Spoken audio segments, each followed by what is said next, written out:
poison just for fun. I had one friend, now there's none. I made the devil run. Donc aujourd'hui, toute nouvelle vidéo. Donc là, on va passer sur une nouvelle voiture, donc sur une Toyota. Donc on est sur une Toyota Corolla des années 80. Donc une AE82 GT pour ceux qui connaissent, donc avec un moteur 4 AGE, donc un moteur très connu chez Toyota et très recherché surtout. Donc voilà, dedans on a un arceau déjà fait. Et donc là, actuellement, je suis en train d'installer un boîtier démultiplicateur pour permettre de moins braquer le volant et plus braquer les roues en fait. Donc voilà, moins faire de tour de volant pour braquer les roues. Donc pour cela, j'ai un petit boîtier comme ça, donc avec deux manchons de chaque côté qui vient entre la direction, en série sur la direction en gros. Je me suis préparé du plat déjà, percé et puis voilà quoi, bonnes entrailles. Donc ce qui va se passer maintenant, il va falloir que je soude ça sur la voiture. Donc il va falloir que je fabrique un petit support, tout ça, il va falloir que je mette des plats, il va falloir que je perce des plats, souder sur les supports d'origine pour que ça tienne tout simplement. Et voilà, et pour que ça soit fonctionnel aussi, pour qu'il y ait la levée du volant et tout ça, qu'il y ait toujours les réglages. Donc voilà. Donc là, ce qu'on va faire, c'est que je vais replacer mon petit plat que j'avais déjà préparé. Et je vais pouvoir remettre ça en place sur la voiture pour pouvoir voir comment placer mes différentes ferrailles. Voilà, on est parti.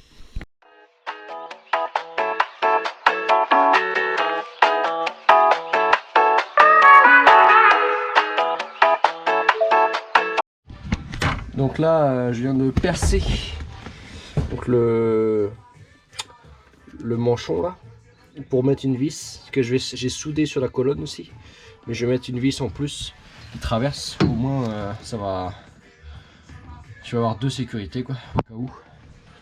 Donc voilà, c'est un peu chiant à percer par contre, mais donc voilà grossièrement comment c'est. Donc là, ce que je vais faire, c'est que je vais remettre mon boîtier après. Je vais pouvoir après venir me souder un plat ici qui va rejoindre mon plat du boîtier. Et après je vais pouvoir me reprendre sur les fixations d'origine en fait. Donc vous avez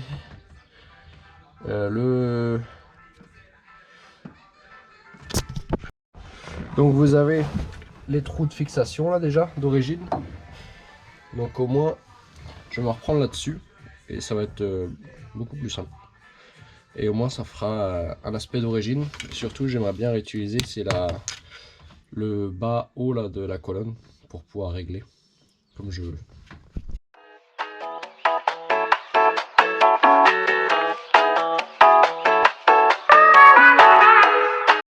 Donc comme vous pouvez le voir là, je viens de tarauder mon acte là.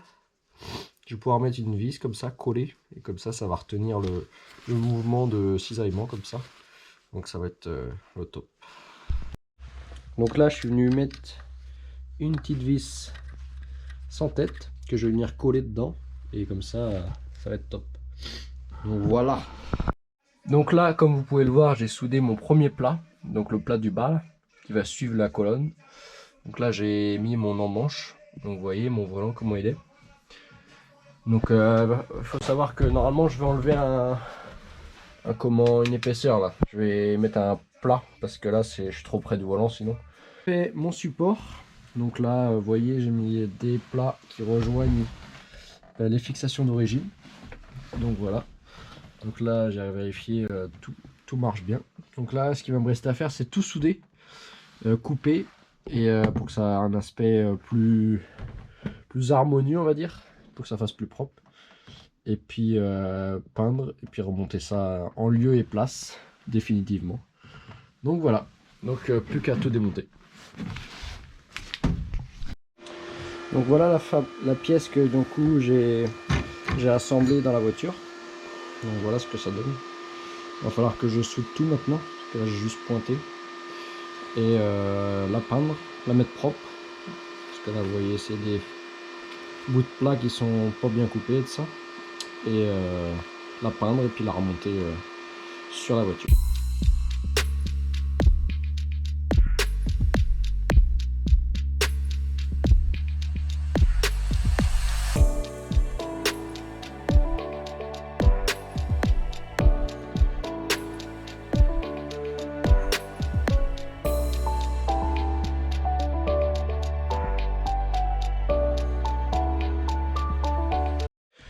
Donc voilà pour la partie volant.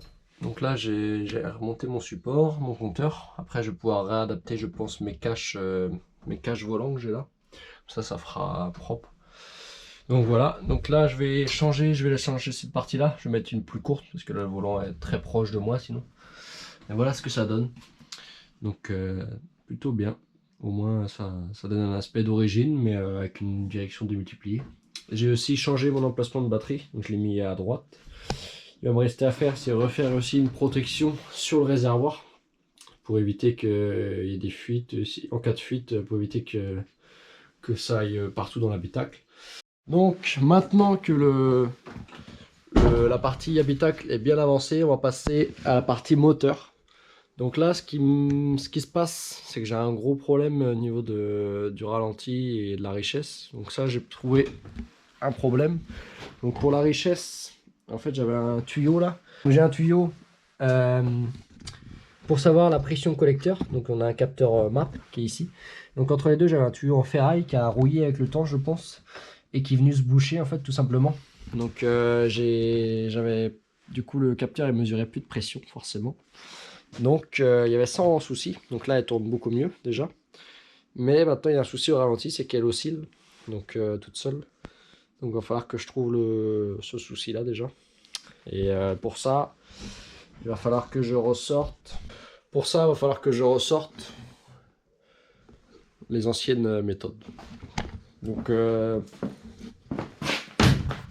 les anciennes méthodes, parce que tout simplement il n'y a pas d'OBD sur ces voitures là. Pas comme les voitures d'aujourd'hui. Donc pour savoir les codes défauts sur certains calculateurs, nous avons des clignotements. Là, je suis pas sûr que j'ai ça, faut que je regarde. Mais du coup, grâce aux revues techniques comme ceci, vous avez en fait les méthodes de diagnostic finalement. En fait, les valeurs qu'on doit trouver sur les différents capteurs. Donc déjà, je vais commencer par ça, contrôler mes capteurs qui pourraient pallier à ça. Donc, par exemple, un capteur d'angle papillon, vérifier toutes mes durées de dépression. Ça se trouve, il y en a une qui est fuyarde et du coup, le ralenti n'arrive pas à se stabiliser parce qu'il y a beaucoup de dépression sur ces moteurs-là. Et voilà, donc voir si j'ai pas un code défaut qui remonte au niveau du calculateur. Donc voilà, je vais donc analyser tout ça. Donc là, je suis en train de chercher dans le manuel. Vous voyez que sur le manuel, il y a des réglages aussi d'épaisseur et de capteur de papillon. Donc ça, il va falloir que je vérifie ça. Il y a aussi un réglage allumage, donc d'avance. Il va falloir que je regarde ça aussi impérativement, parce que j'y ai touché, donc ça peut être lié. Et ce que j'avais aussi, c'était il me manquait une vis sur le collecteur d'admission, qui en fait crée une fuite d'admission. Donc je l'ai remise là déjà, donc on va voir la différence. Je pense qu'avec un bon réglage d'allumage, en remettant la vis et en nettoyant tout le petit conduit, tout ça, je pense qu'on devrait être pas mal. Donc là, je vais finir de regarder toutes ces choses-là. Là. Et puis, voilà quoi. On va apprendre maintenant. Et il y a aussi...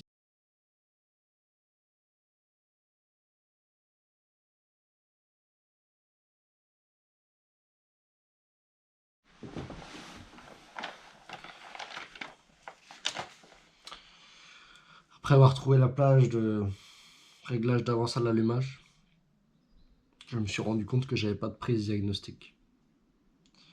Heureusement, nous retrouvons les mêmes codes sur le calculateur. Il va falloir que je chante le calculateur directement. Donc pour régler l'avance à l'allumage sur ces voitures-là, déjà il faut faire chauffer le moteur. Donc là il est à peu près chaud, donc on va le faire tourner un peu plus que ça. Vous branchez un contour. Ça j'ai pas. Après, il va falloir chanter les bornes T et E1. Donc ça va falloir que je fasse ça sur le calculateur directement. Parce qu'il y a une prise diagnostique apparemment, mais je ne la trouve pas. Après, nous avons donc le calage idéal est de 10 degrés avant PMH au régime ralenti. Donc pour ça, il va falloir une lampe stroboscopique. Là, vous voyez comment il tourne.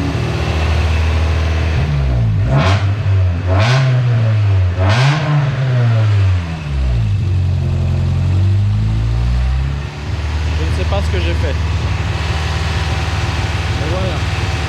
Là, il tourne nickel. Donc voici ce que ça donne au niveau de la position de conduite. On peut voir que là je suis beaucoup plus avancé qu'avant, donc ce qui est vraiment bien. Donc là voilà, on va pouvoir essayer ça. Donc là nous allons essayer la voiture tout de suite. J'essaie aussi ma direction qui est assez raide. Donc voilà où j'en suis.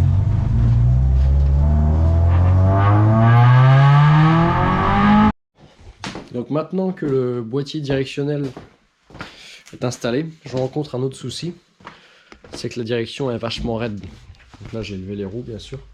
Donc pour la partie des multiplications, c'est super, parce que voilà vous avez les roues braquées, alors j'ai fait un demi-tour de volant. Et pour la partie confort, c'est un peu chiant. Du coup pour ça, on va donc remédier à ça, normalement, si j'arrive à l'installer. Donc je vais installer du coup une direction électrique de Clio 2. Voilà. Voilà le truc. Et donc sur eBay vous avez des boîtiers comme ça là qui s'achètent avec un petit potentiomètre pour régler la dureté de la direction. Donc on va essayer d'installer tout ça du coup.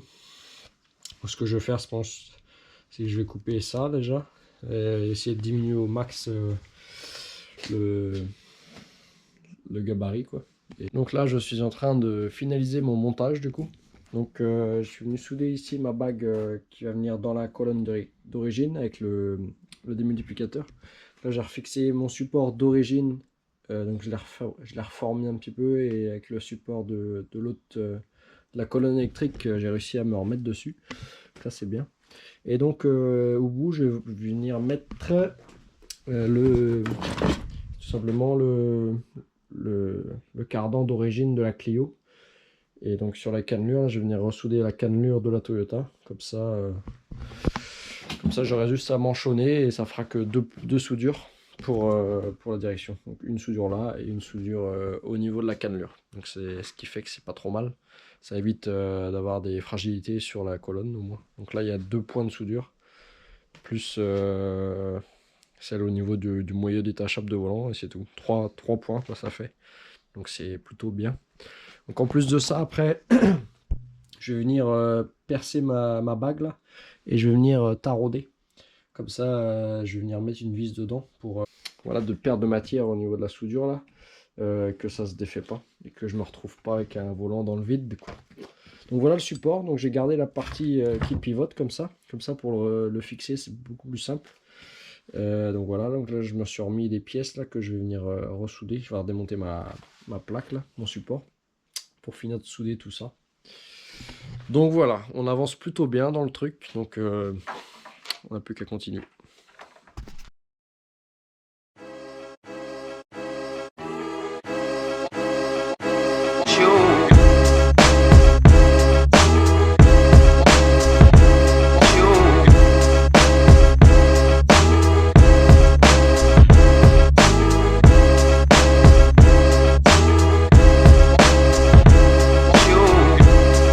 Ceux qui veulent voir, donc j'ai gardé mon support comme je disais tout à l'heure d'origine. Ça c'est un support d'origine aussi, donc moi j'avais refabriqué un support déjà pour le démultiplicateur. Donc là-dessus je vais venir raccorder ma direction électrique à travers comme ça avec mon manchon soudé, et voilà ma direction électrique. Donc après à l'arrière là je vais mettre le croisillon d'origine Clio 2 avec la rainure Toyota en fait. Donc le plus compliqué, ça va être de vraiment le souder bien droit, pile poil. Donc c'est ça qui va être le plus dur. Mais voilà, ça devrait le faire. Pour ceux qui se demandent, donc pour souder la dentelure de la crémaillère et la dentelure qui vient de la direction, donc je viens de me mettre dans une perceuse. Donc j'avais fait un repère. Donc je l'ai juste pointé sur la voiture pour avoir mes longueurs. Mais du coup, ce qui faisait qu'elle n'était pas droite, forcément. Donc là, ce que j'ai fait, c'est que déjà, j'ai repéré ma longueur qu'il me fallait. Donc là, je me suis remis pile poil. Et donc là, je vais régler ma tige dedans pour qu'elle soit au plus au centre possible.